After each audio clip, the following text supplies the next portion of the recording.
به نام خدا، بابک سلامت هستم، دانشجوی تکنولوژی هوافضا.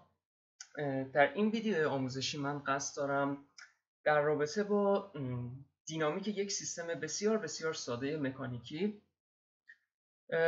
برای شما توضیحاتی رو بدم، چون به عقیده من بسیار بسیار مهمه که در علم مهندسی ما بتونیم برای هر پدیده بتوانیم یک معادله یا یک معادله دیفرانسیل یا به طور کلی یک معادله برای رفتار این سیستم بیان کنیم. برای این منظور ما باید از کجا شروع کنیم؟ به عنوان یک نمونه یا به عنوان یک مثال خیلی ساده از یک سیستم مکانیکی، من حالا وارد سیستم‌های الکترونیکی نمیشم، یک سیستم مکانیکی خیلی ساده رو که یک جرم متمرکز هست و در علم مکانیک ما میگیم سطح بدون استحکاک یا غلطش ناب داره و از این فاکتور صرف نظر میکنیم و سمت دیگر جسم توسط یک فنر و یک دمپر فیکس شده و در سمت چپ جسم نیروی لینیر، حالا بهتره بگم نیروی خطی وارد میشه و ما میخوایم بدونیم که به اندازه که ما این نیرو رو وارد میکنیم به چه اندازه این نیرو که وارد میشه دیسپلیسمنت یا حرکت در این جسم اتفاق میافته. آیا میتونیم رفتاری بین Ft و Xt پیدا کنیم یا نه؟ جواب بله هست. ما از قانون نیوتن میدونیم که مجموع نیروهای وارد بر جسم برابر است با جرم اون جسم در لینیر اکسلریشن یا شتاب خطی اون جسم هست که من اینجا قانون نیوتن رو آوردم و شما هم مشاهده میکنید. سیگما اف آی اکوال یا برابر با ام دی 2 ایکس تقسیم بر دی تی به توان 2.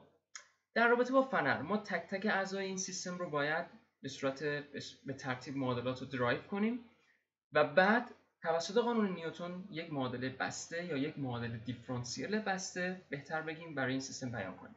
خب اسپرینگ ما در نظر میگیم که فنر خطی هست، پس اف اس ما برابر است با کا ضریب فنر در دیسپلیسمنت که در فنر اتفاق میافته. برای دمپر FD بیانگر دمپر بودن و FS اسپرینگ.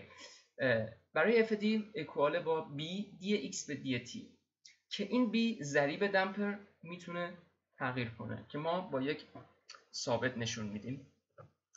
در قسمت بعد اگر که از قانون دوم نیوتن استفاده کنیم میتونیم به معادله دیفرانسیل m دی 2x به دی تی 2 به علاوه b دی x دی تی به علاوه kx برابر با f برسیم.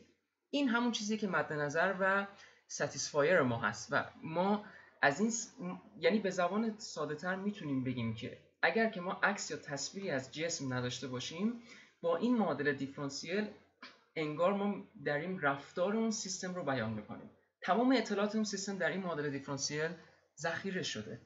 در ویدیو بعد من قصد دارم که این سیستم رو در مطلب شبیه سازی کنیم و ببینیم که به ازای مقادیر مختلف F مقدار دیسپلیسمنت به چه صورت هست با تغییر کردن K و B ضریب دمپر و ضریب فنر. قبل از اتمام این بحث آموزشی من هدفم این هست که این معادله دیفرانسیلی که شما الان مشاهده می‌فرمایید از مرتبه 2 و خطی هست. معادله دیفرانسیل خطی. چرا خطی؟